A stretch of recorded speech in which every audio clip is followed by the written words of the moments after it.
시간에 우리 창세기 50장, 창세기 50장에 있는 말씀을 보도록 하겠습니다.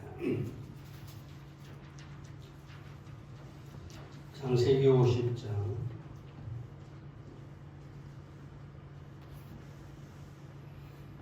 1절부터 3절까지 말씀만 받들어서 읽습니다. 창세기 50장 1절부터 3절입니다.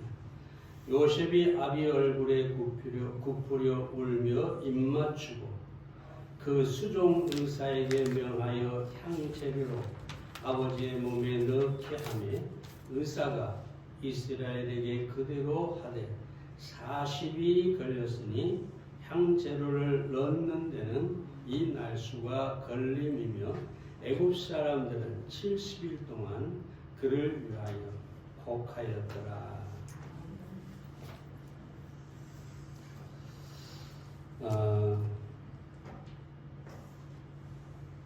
오늘 주보의 설교 제목을 이스라엘로 죽어라 그렇게 얘기를 했는데, 사실은 이스라엘로 살고 이스라엘로 죽어라, 그게 원래 제목이었는데요. 급하게 하다 보니까 이렇게 됐습니다.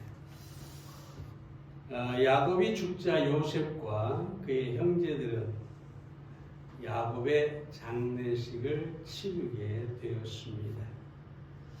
요셉이 애굽의 총리였기 때문에 야곱의 장례식은 아주 성대하고 화려하고 아주 놀라운 그런 장례식을 치르게 되었죠.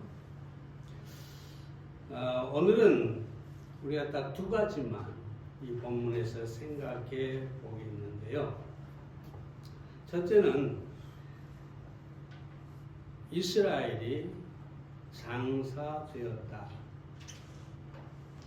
창세기 50장 1절부터 3절 말씀 다시 한번 읽어보면, 요셉이 아비 얼굴에 굽히려 울며 입맞추고 그 수종 의사에게 명하여 향재료로 아비의 몸에 넣게 하며 의사가 이스라엘에게 그대로 하되 40일이 걸렸으니 향재료를 넣는 데는 이 날수가 걸림이며 애굽 사람들은 70일 동안 그를 위하여 곡하였더라.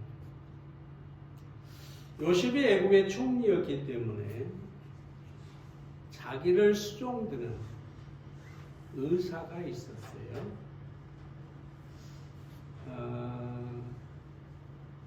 그 의사에게 명령을 하죠. 내 아버지의 이 장례를 애굽의 장례 절차를 따라 하라고 하는 것이죠.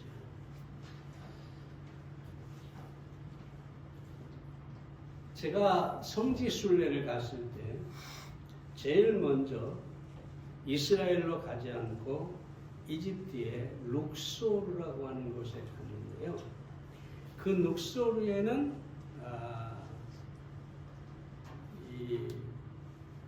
이집트의 왕들, 애굽의 왕들의 무덤이 있는데 아주 크고 화려하고 아주 놀랍습니다. 3,000년 전에 무덤을 만들 때 칠한 그 컬러, 색깔들이 그대로 남아있는 정말 대단한 그런 무덤이었어요. 어찌됐든 야곱의 장례도 이런 왕이나 귀족처럼 아주 화려했는데요. 이 야곱의 시체를 미라로 만드는 데만 40일이 걸렸고, 이스라엘 백성, 애굽 백성들은 여기 이스라엘의 죽음을 위해 70일간 애곡을 했다고 합니다. 그리고 다시 막벨락을 가나안 땅에 가서 7일 동안 또 애곡을 했다고 합니다. 대단한 장례식이죠. 고대 역사가 헤로도투스라는 사람이 미라를 만드는 법에 대해서 기록하고 있는데요. 먼저 죽은 사람의 콧구멍을 통해서 뇌수를 다 긁어냅니다. 왜냐하면 그 뇌수가 액체니까 썩게 되잖아요. 그래서 아예 그냥 다 긁어내죠. 그리고 방부제인 몰약과 향으로 거기에 채웁니다. 뇌에. 다음은 배를 갈라서 내장을 다 끄집어내고 그 빈자에 향료를 채운 다음에 다시 꼬매게 됩니다. 또 시신을 천연 탄산소다로 씻고 그 다음에 온 몸에 고무 진액을 바른 다음에 세마포로 싸서 화려한 칸에 넣어서 장례를 치르는 것입니다.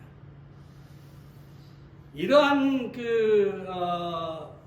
부분 때문에 40일이 걸렸고 그리고 애곡을 위해서 70일을 저들이 걸렸다라고 하는 것을 보게 됩니다.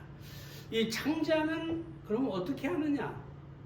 애굽의 나일강에 버리게 되면 물고기나 악어 같은 짐승이 그 내장을 먹게 되는 것이죠. 왜 그러면 내장은 그냥 묻지도 않고 나일강에 버리느냐? 애굽 사람들은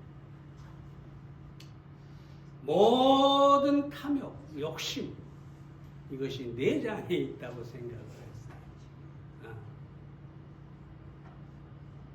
근데 사실은 성경에도 보면 이런 말씀이 있습니다.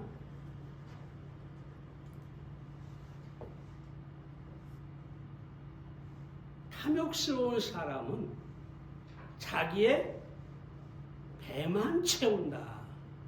자기의 배만 채운다. 그렇게 얘기했어요. 그래서 옛날 고대 사람들은 이 욕심, 이 탐욕 이런 것들이 바로 내장에 있다. 이렇게 생각을 했다는 것입니다. 자, 그런데 이런 화려한 장례식을 치렀는데요. 오늘 제가 말씀드리고자 하는 것은 장례식이 중요한 게 아니다라는 것입니다. 사실 이 야곱과 요셉만 이런 애굽의 장례 절차를 따라서 오랫동안 화려하게 치렀지 아브라함이나 이삭이나 모든 사람들은 성경에 장례를 그렇게 화려하게 치르지 않았어요. 죽으면 그냥 시체를 세마포에 싸서 굴에다가 안치하는 것, 그게 장례의 전부였습니다. 여러분, 이 장례식에 가보면 가끔 가다가 다투는 사람들이 있어요. 기독교 장례식으로 해야 된다. 다른 사람들은 또 아니다. 유교식으로 해야 된다. 그래 대판 싸움이 나고 아예 그냥 헤어져 버리는 사람도 있어요. 가족들이. 뿐만 아니죠. 관을 어떤 관으로 하느냐. 어떤 사람들은 가족들은 그냥 평범한 관으로 하자. 아니라 그래도 우리 부모인데 최고의 관을 해야 된다. 고집을 부리는 사람이 있고 수위만 해도 마찬가지예요. 제일 좋은 수위를 해야 된다. 뭐 그 죽은 사람 수위를 그럴 필요가 있냐. 그냥 보통으로 해야 한다. 장례 하나 가지고 참 말도 많고 탈도 많고 거기다가 요즘은 가만히 장례식에 가보니까 옛날하고 또 달라요. 그 수의를 입히는데 보니까 뭐 우리 어머니도 그렇게 하긴 했습니다만은 아주 그냥 화려하게 몇 개 뭐 이렇게 해가지고 뭐라고 표현할지도 모르겠네요. 근데 제가 볼 때는 딱 그렇습니다. 이 장례를 치르는 그 장의사들이 어떻게 하든지 돈을 더 몇 푼이라도 얻기 위해서 전에 없던 어떤 이런 것들을 만들어 하는 사람들이야. 또 하나는 가족도 마찬가지예요. 그렇게 하면 조금 위로가 되거든요. 죽은 사람을 위한 것이 아니라 내가 위로를 삼기 위해서 그렇게 하기도 한다는 것입니다. 사람 여러분, 성경은 장례식을 그렇게 중요하게 말하지 않습니다. 마태복음 8장 22절에서 예수님께서 뭐라고 하느냐? 어떤 사람이 와가지고 제가 주님을 따르겠습니다. 따르긴 따르겠는데 내 부친이 돌아가셨으니 먼저 가서 장례를 치르고 와서 주님을 따르겠습니다. 그러죠. 예수님 뭐라고 합니까? 죽은 자를 장례하게 하고 너는 나를 쫓으라. 네 아버지가 돌아가셨느냐? 그럼 그 죽은 자를, 그 죽은 시체를 믿지 않는 죽은 자들로 장사하게 하고 너는 나를 따르라. 이 말은 뭐냐? 부모를 공경하지 말라는 얘기가 아니에요. 죽으면 아무것도 필요가 없다는 것입니다. 죽은 시체에 고급 수의를 입히면 뭐합니까? 죽은 시체에 여기 야곱처럼 화려한 관에 미리라로 만들어서 장례를 치르면 무슨 소용이 있습니까? 여러분, 장례 문화는 여러 가지 달라요. 불교에서는 시체를 불에 태워요. 장례가.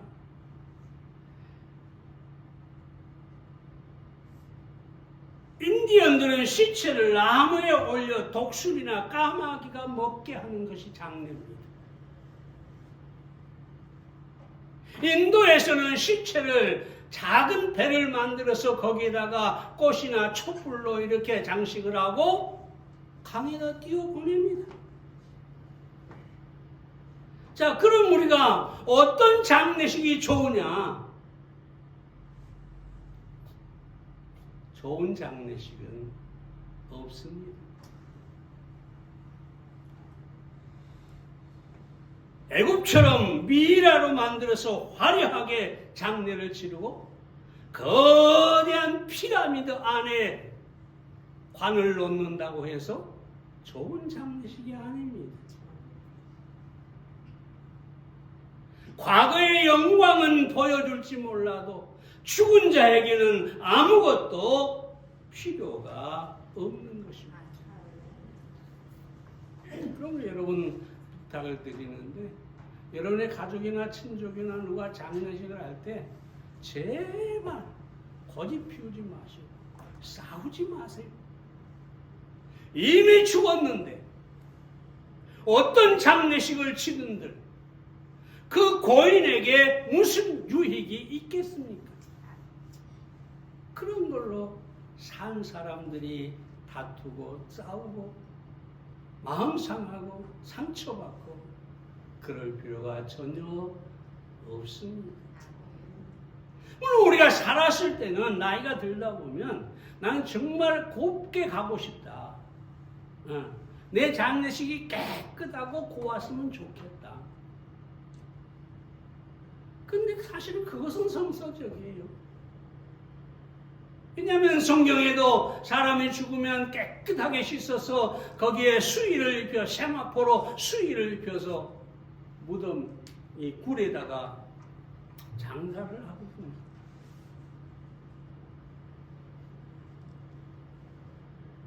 그것 때문에 여러분 절대로 다투지 말아야 합니다.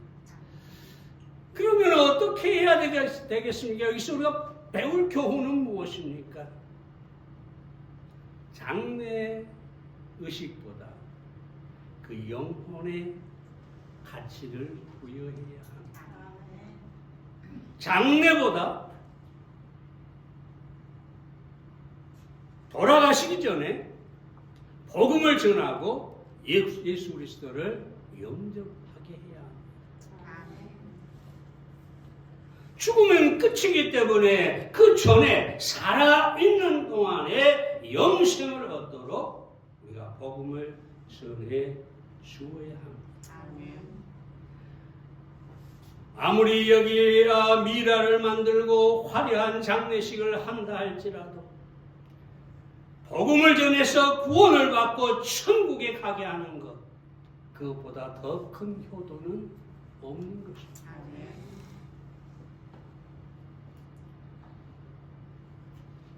예수님께서 뭐라고 합니까? 요한복음 6장 63절에서 살리는 것은 영이니 육은 무익하니라. 육은 무익하다. 우리의 몸은 무익해요. 아무 가치가 없어요. 흙으로 돌아갈 뿐이에요. 흙보다 나은 것이 전혀 없어요. 여러분이 수십 년, 수백 년이 지난 다음에 무덤을 파고 한번 보세요. 흙과 몸을 구별할 수가 없는 것입니다. 무익한 거예요. 살리는 것은 영이라고 합니다. 그러므로 우리는 먼저 복음을 전해서 돌아가시기 전에 구원받도록 해야 할 것입니다. 뿐만 아니라 부활의 소망을 위로로 삼아야 합니다. 우리가 어떤 관을 했니, 어떤 수의를 입혔니, 얼마만큼 화려하게 했나, 이것으로 우리가 위로를 삼을 것이 아니라 돌아가신 분이 구원받은 사실 때문에 우리가 부활의 소망을 갖고 그것으로 위로를 삼아야 합니다. 데살로니가서 4장 16절에 보면 주께서 호령과 천사장의 소리와 하나님의 나팔로 친히 하늘로 쫓아 강림하시리니 그리스도 안에서 죽은 자들이 먼저 일어나. 예수님께서 재림할 때 우리는 부활할 것이라고 합니다. 그리고 18절에서 이렇게 얘기합니다. 그러므로 이 여러 말로 서로 위로하라. 무엇으로 위로해요? 부활.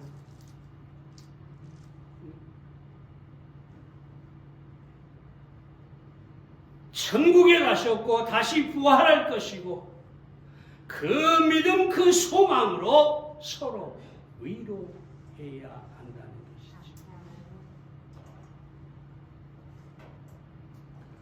주 124년경에 헬라에 살았던 아리스테테스라는 사람이 있었어요. 이 사람이 그의 친구에게 편지를 씁니다. 그 편지 내용이 이렇습니다. 그리스도인이 죽었을 때 다른 사람들은 마치 혼인하러 가는 사람을 배웅하듯 감사 찬송으로 죽은 사람을 하나님께 떠나보낸다. 죽는 사람도 감사를 하고 다른 이들은 결혼식에 에스코트를 하듯이 어디론가 호송해 죽었다. 이 사람이 그리스도인이라는 사람들의 장례식을 보니까 다른 사람들과 다르거든요. 다른 사람들은 울고 그냥 그러는데 그리스도인이라는 사람들을 보니까 죽은 사람을 마치 결혼시키듯이 그렇게 배웅했다. 여러분 이것이 우리 초백교회 그리스도인들의 모습입니다. 왜 그런 모습을 보일까요? 구원받았고 천국에 가 있고 영생이 있고 부활이 확실하기 때문에 그런 죽음 앞에서 그런 태도를 보일 수가 있었던 것입니다. 여러분 우리는 이 장래에 대해서 새롭게 생각할 필요가 있겠습니다. 두 번째로 야곱으로 태어나서 이스라엘로 죽어야 합니다. 2절 말씀 다시 봅니다. 그 수종 의사에게 명하여 향재료로 아비의 몸에 넣게 하며 의사가 이스라엘에게 그대로 하니라.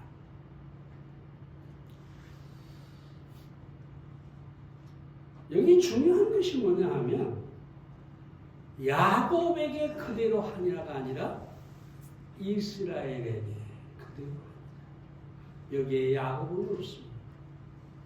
이스라엘만 있습니다. 그렇죠? 창세기 25장 26절에 보면 야곱이 태어나면서 잘 아시지만 그 형 에서의 발 뒤꿈치를 붙잡고 나왔어요. 그래서 야곱이라 했어요. 야곱이라는 이름의 뜻이 뭐냐? 탈취자, 속이는 자, 그런 뜻입니다. 그리고 야곱은 평생을 그렇게 탈취자, 속이는 사람으로 살았습니다.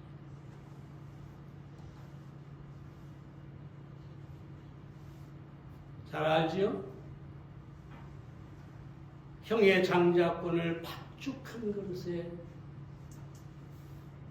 빼앗았고 아버지 이삭을 속여서 에서가 받아야 할 장자의 축복을 가로챘고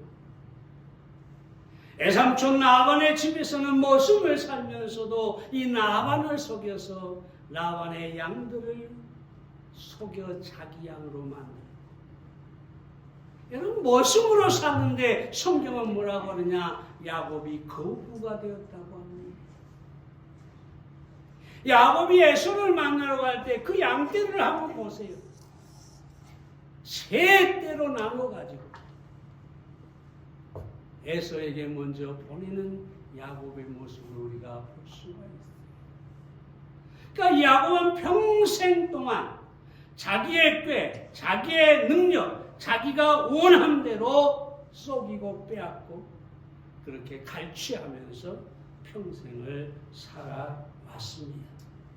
근데 이 야곱이 언제 이스라엘이 됩니까? 우리가 이미 보았지만 야복강가에서 하나님과 씨름하는 순간에 환도뼈가 깨지고 거기에서 하나님께서 이스라엘이라고 이름을 바꾸셨습니다. 너는 이제부터 야곱이 아니라 훔치고 속이고 갈취하는 야곱이 아니라 너는 하나님을 이긴 이스라엘이다. 이렇게 계명을 시켜주셨죠.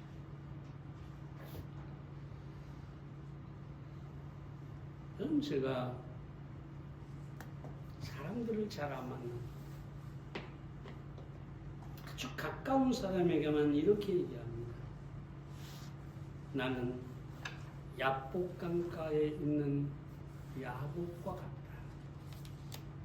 지금 내 상황이 마치 그와 같다. 야곱을 생각해 보세요. 앞으로 가자니 에서가 자기를 죽이려고 쫓아오고 뒤로 가자니 세겜 족속을 다 족속을 살해한 바람에 가나안 족속들에게 미움을 받았어. 언제 저들의 공격을 받을지를 몰라요. 그래서 이 야복강가에서 앞으로 가지도 못하고 뒤로 물러가지도 못하고 그저 절망 가운데 있습니다. 그때 하나님께서 야곱에게 나타나서 씨름을 거시고 야곱이 끝까지 한도뼈가 부러지는데도 끝까지 하나님을 붙들고 놓지 않으니까 하나님께서 야곱을 축복하시고 너는 이제 이스라엘이다.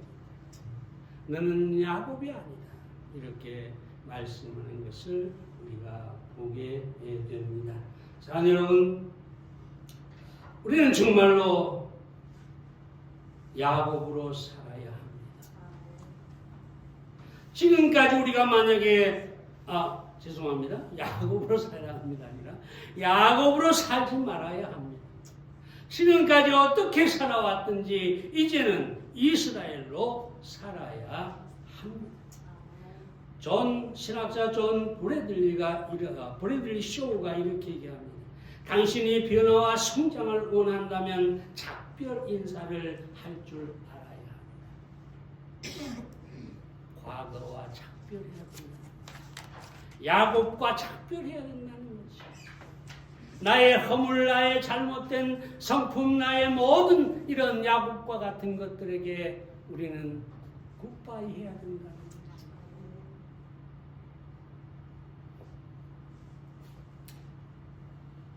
이 얘기는 오래전에 말씀드렸습니다만 톰 해리슨이라는 사람이 I am okay, you are okay라는 책을 썼는데 거기에 사람의 천성이라는 게 변하기가 어렵다고 합니다.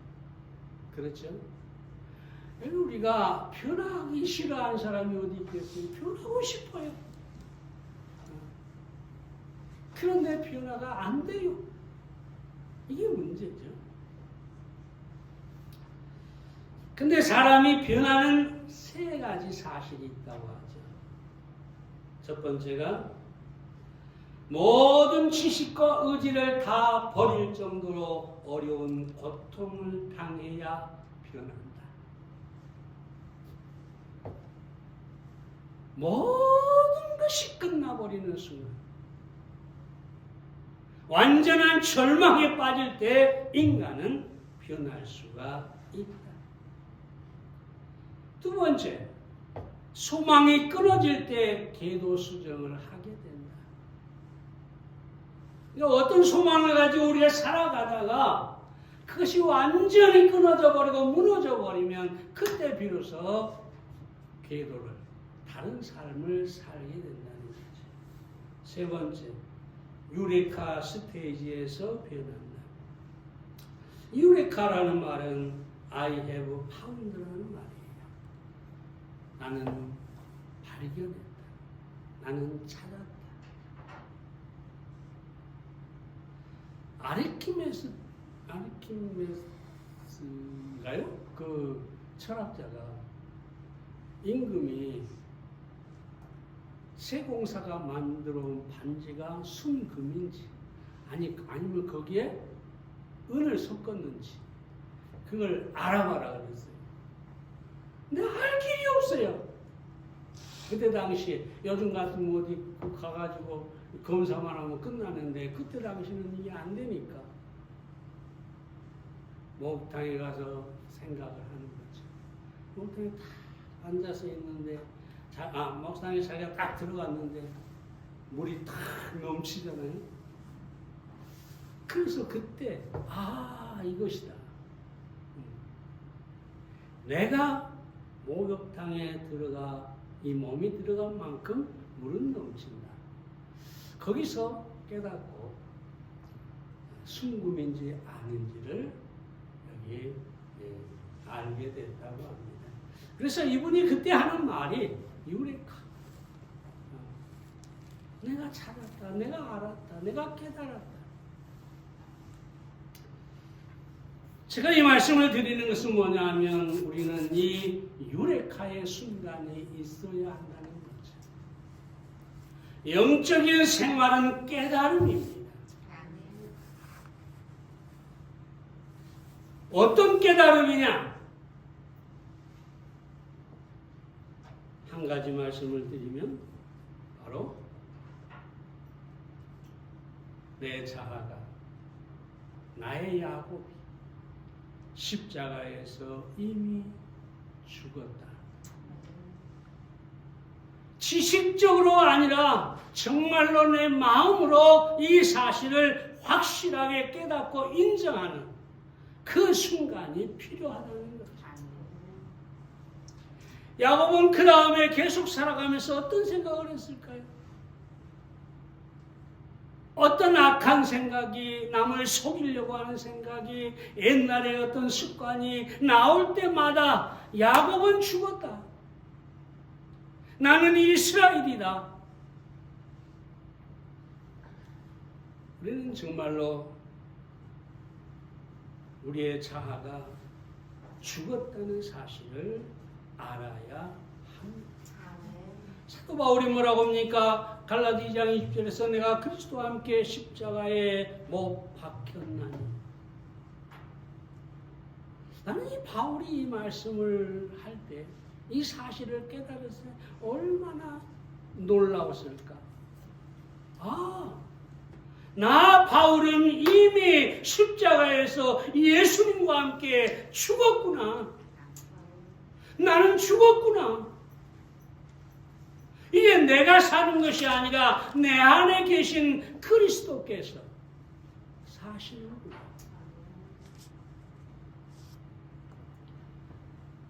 이 순간이 사시는 바울이 변화되는 순간이라고 말할 수도 있을 것입니다.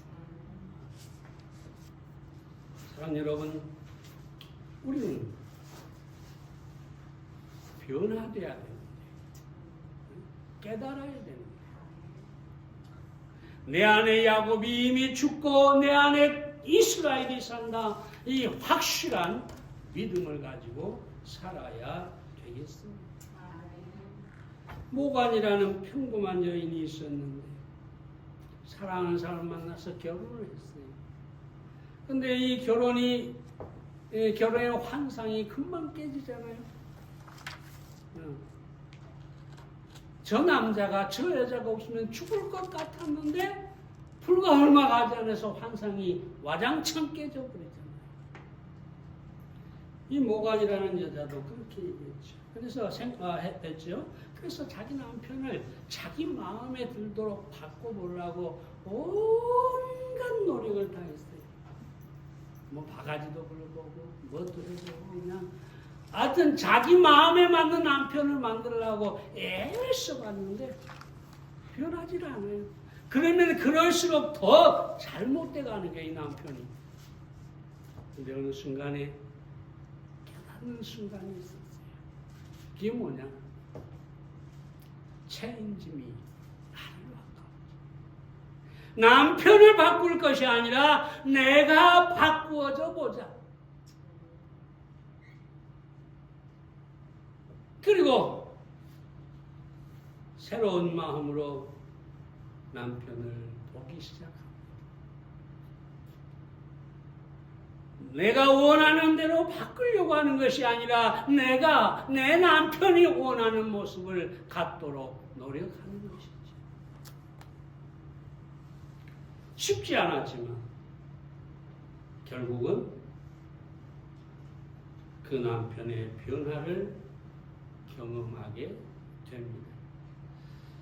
그래서 이 자신의 일화를 모아가지고 사랑받는 아내라는 책을 발간했는데 베스트셀러가 되었고, 이 한 권의 책으로 평범했던 주부 모간이 세계적인 명사가 되었고 타임지의 표지 인물로 실리게 되었습니다. 여러분, 핵심은 뭐냐? 핵심은 뭐냐? 다른 사람이 아니라 내가 변해야 된다. 내가 변할 수 있는 열쇠는 뭐냐? 내가 그리스도와 함께 죽고 그리스도께서 내 안에 사신다. 이것을 단순히 지식이 아니라 매 순간순간 적용할 때 우리는 야곱이 아니라 이스라엘로 살 수 있게 될 것입니다. 그리고 언젠가 우리의 마지막 묘비라고 해도 좋고 마지막 유언이라고 해도 좋고 우리는 나는 이스라엘로 살다가 간다. 나는 야곱이 아니라 이스라엘로 살아서 행복한 삶을 살았다. 그렇게 우리가 고백할 수 있을 것입니다. 여러분이 그런 삶을 살 수 있기를 바랍니다. 다 같이 기도하겠습니다.